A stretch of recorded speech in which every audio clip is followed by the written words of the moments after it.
Hello everybody, welcome to Everest Coaching Institute. Today we will discuss class 7th science. Chapter name is Nutrition in Plants. बेटा ये इस chapter की 4th video है. अभी तक videos में हमने बेसिक्स पढ़ा कि न्यूट्रिएंट्स क्या होते हैं, न्यूट्रिशन क्या होता है, मोड्स ऑफ न्यूट्रिशन क्या है ऑर्गेनिजम्स के बीच में. देन हमने ये सारा डिस्कस किया, ऑटोट्रॉफ और हेटरोट्रॉफ्स हमने डिस्कस किया. फिर हमने सेल के बारे में डिस्कस किया, फोटोसिंथेसिस प्रोसेस के बारे में डिस्कस किया. आज हम इस वीडियो में आगे डिस्कस करेंगे. हमने फोटोसिंथेसिस प्रोसेस अभी तक we have discuss. So now comes photosynthesis in desert plants. के डेजर्ट प्लांट्स में फोटोसिंथेसिस प्रोसेस कैसे होता है. बच्चों अगर आप रिकॉल करो, आपने 6 में पढ़ा था डेजर्ट प्लांट्स जो हैं उनके क्या उनके फीचर्स हैं, कैसे होते हैं. तो हमने इसमें किया था कि उनकी लीव्स नहीं होती हैं उनके. आप देखो कैक्टस जो है वो ज़्यादा डेजर्ट्स में होता है, डेजर्ट एरिया प्लांट है जिसके बीच में लीव्स नहीं होते. लीव्स किस में मॉडिफाई हो जाती हैं, स्पाइंस में. स्पाइंस में होती हैं. उसमें डेजर्ट एरिया में क्या हुआ है हमारे पास, डेजर्ट्स में हमारे पास क्या हमने फीचर्स किए थे कि उसमें वाटर अवेलेबिलिटी कम होती है. जो ये प्लांट्स की रूट्स ज़्यादा डीप होती हैं, जो अंदर तक जाती हैं, गहरी जाती हैं सॉइल के अंदर, और सॉइल से वो वाटर एब्जॉर्ब करती हैं डीप अंडर द अर्थ से, राइट. तो ये इनकी डेजर्ट प्लांट्स में जो लीव्स हैं वो लीव्स हमारी मॉडिफाई हो जाती है स्पाइंस के फॉर्म में, सो डेट उनकी वाटर रिटेंशन जो वाटर लॉस जो है वो कम हो. ठीक है. अब हमने किया था, हमने पढ़ा है फोटोसिंथेसिस प्रोसेस. आपने ये चीज़ पढ़ी है कि फोटोसिंथेसिस प्रोसेस जो है वो ग्रीन प्लांट्स करते हैं और लीव्स के थ्रू होता है, वो खाना बनाते हैं. बट अभी मैंने आपको बताया है कैक्टस या डेजर्ट एरिया प्लांट्स में जो है वो लीव्स नहीं होती. लीव्स किस में मॉडिफाई हो जाती है, स्पाइंस में. सो एक चीज़ आपको ध्यान रखनी है कि जो डेजर्ट प्लांट्स हैं उनमें फोटोसिंथेसिस प्रोसेस होता है. ये नहीं है कि नहीं होता है, होता है, पर कौन करता है, स्टेम. अगर आपको 1 मार्क क्वेश्चन आ जाता है कि डेजर्ट एरिया में, डेजर्ट प्लांट्स में फोटोसिंथेसिस प्रोसेस किससे होता है, या में MCQ में आता है, लीव्स करती हैं, स्टेम्स करती हैं, रूट्स करती हैं. सो तो आपको पता होना चाहिए कि डेजर्ट प्लांट्स हैं तो वो कौन करेगा, स्टेम्स करेंगे, वो लीव्स नहीं करती हैं. ठीक है. एल्गी, फोटोसिंथेसिस प्रोसेस एल्गी में कैसे होता है. अब बच्चे एल्गी होती क्या है. सबसे पहले आपने कभी देखा होगा पॉन्ड्स में या जहाँ पे कहीं पानी खड़ा होता है वहाँ पे ग्रीन ग्रीन कुछ जम जाता है.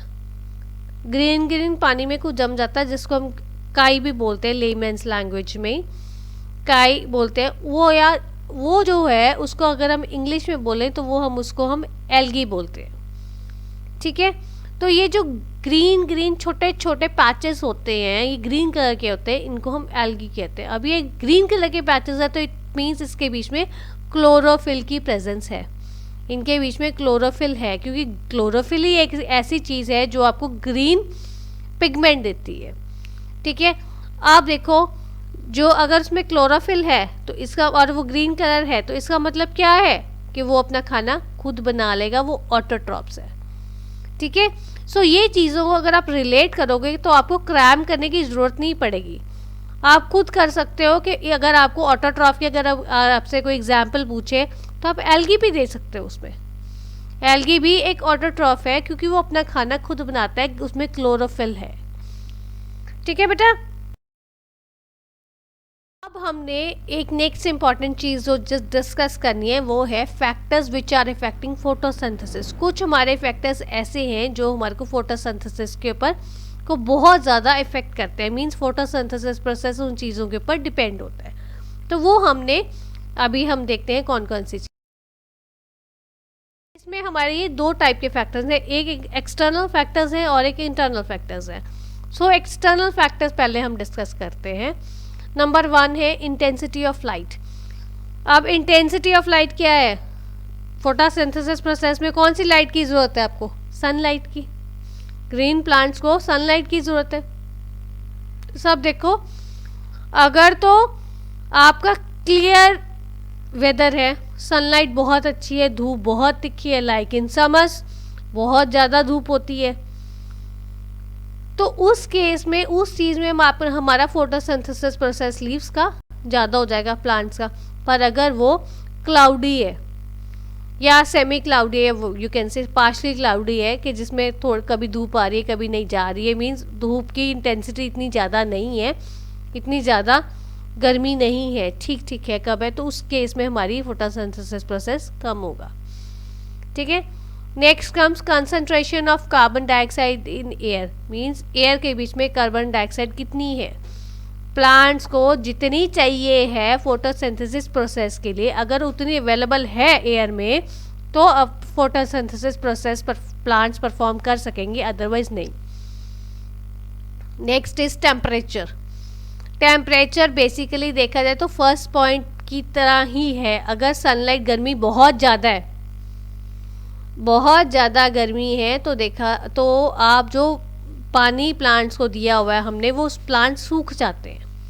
आप थोड़ी देर बाद में देखोगे प्लांट्स एकदम सूखे होते हैं। इसीलिए बेटा अगर आप ध्यान दो, आपके घर में आपने पेरेंट्स ने जो प्लांट्स लगाए हुए हैं, जब ज़्यादा गर्मी होती है, लाइक इन मई जून के मौसम में जब बहुत हॉट टेम्परेचर होता है, उस टाइम प्लांट्स को वो 2 टाइम्स वाटर करते हैं। एक बार सुबह पानी देते हैं प्लांट्स को, एक बार शाम को पानी देते हैं, क्योंकि गर्मी के कारण वो उनका जो सारा का सारा है, वो प्लांट्स जो हैं वो वाटर एब्जॉर्ब कर लेते हैं और प्लांट्स एकदम ड्राई हो जाते हैं। ठीक है।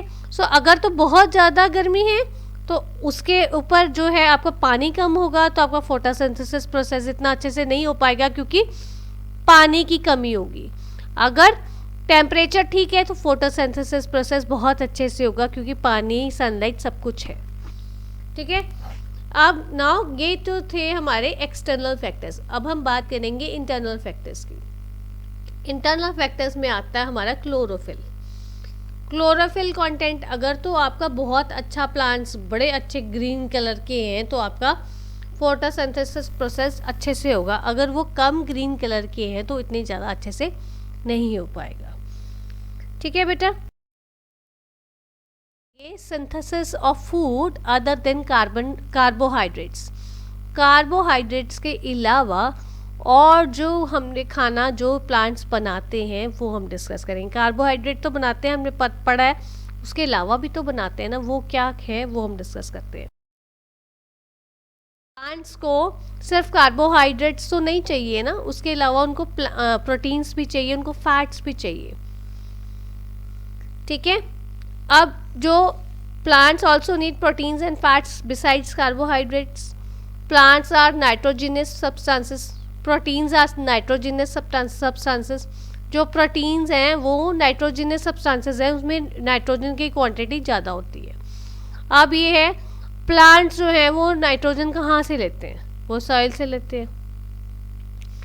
देखा जाए, अब आप पूछोगे कि भाई एयर में नाइट्रोजन होती है, हमने पढ़ा है 6 क्लास में कि 78% जो है हमारी एयर में नाइट्रोजन है, तो प्लांट्स वहाँ से क्यों नहीं लेते? क्योंकि प्लांट्स में वो एबिलिटी नहीं है कि वो एयर से नाइट्रोजन ले सके, इसलिए प्लांट्स जो है वो सॉइल से नाइट्रोजन लेते हैं। ठीक है। अब there are certain bacteria called rhizobium which are present in soil. Soil के बीच में बैक्टीरियाज होते हैं जिनको हम राइजोबियम कहते हैं। वो राइजोबियम का क्या फंक्शन है? वो जो they convert the gaseous nitrogen into usable form and then release it in the soil. Rhizobium bacteria एक ऐसा बैक्टीरिया है जो आपकी गैसियस नाइट्रोजन जो होती है उसको कन्वर्ट करते हैं, वो उस फॉर्म में कन्वर्ट करते हैं जिस फॉर्म में प्लांट्स इजीली यूज़ कर सकें, और वो उस फॉर्म ऑफ नाइट्रोजन को सॉइल के बीच में छोड़ देते हैं। सो वहाँ से आपके प्लांट्स नाइट्रोजन लेते हैं। ठीक है। Plants absorb these form of nitrogen through their roots and synthesize proteins. वो रूट से लेते हैं। सॉइल में अगर होगी नाइट्रोजन, जब होती है सॉइल में पानी है, नाइट्रोजन है, तो वो कहाँ से जाता है प्लांट के पास? रूट से जाता है। तो वह जब रूट से जाता है प्लांट्स के पास, तो उस केस में वो रूट से पानी और नाइट्रोजन ऊपर तक सारे पार्ट्स में प्लांट्स के जाता है, और वहाँ से वो अपना जो है प्रोटीन्स को बनाते हैं। ठीक है। समटाइम्स क्या होता है कि नाइट्रोजन अगर ये जो हमारे ये नाइट्रोजन अगर है वो हमारी सॉइल में अच्छे से नहीं है, क्वांटिटी उतनी नहीं है, तो उस केस में फार्मर्स जो है एनपीके फर्टिलाइज़र्स को वो स्प्रे करते हैं। एनपीके फर्टिलाइज़र्स कौन से होते हैं? जिसके बीच में नाइट्रोजन, फॉस्फोरस और पोटाशियम होता है। इस चीज़ में मैं आपको बताना चाहूँगी, समटाइम्स जो फार्मर्स ऑर्गेनिक फार्मिंग करते हैं और वो फर्टिलाइज़र्स का स्प्रे नहीं करते हैं, नहीं करना चाहते, तो वो लेग्यूम प्लांट्स हैं उनको वो ग्रो करते हैं, और उससे वो नाइट्रोजन जो है जैसे ही प्लांट्स को चाहिए उस फॉर्म में वो सॉइल में छोड़ते हैं। सो ये बेटा इसी चैप्टर में हम आगे लेग्यूम्स के बारे में डिस्कस करेंगे डिटेल में। ठीक है। अब देखो, carbohydrates are made of carbon, hydrogen and oxygen. Carbohydrates में कार्बन है, हाइड्रोजन है और ऑक्सीजन है। फैट्स में भी यही चीज़ें होती हैं, पर कार्बोहाइड्रेट्स और फैट्स में फ़र्क क्या है? क्वांटिटी का फ़र्क है। कार्बोहाइड्रेट्स में कम क्वांटिटी में होती है यही चीज़ें, और ये फैट्स में ज़्यादा क्वांटिटीज़ में होती हैं। ठीक है। So fats are also synthesise the way carbohydrates are synthesise. जैसे कार्बोहाइड्रेट्स प्लांट्स में बनते हैं, वैसे ही फैट्स भी प्लांट्स में बनते हैं। ठीक है बेटा। All is clear to you. अगर आपको फिर भी कुछ नहीं समझ आता, you are most welcome to give your feedback in the comment box. Thanks for watching.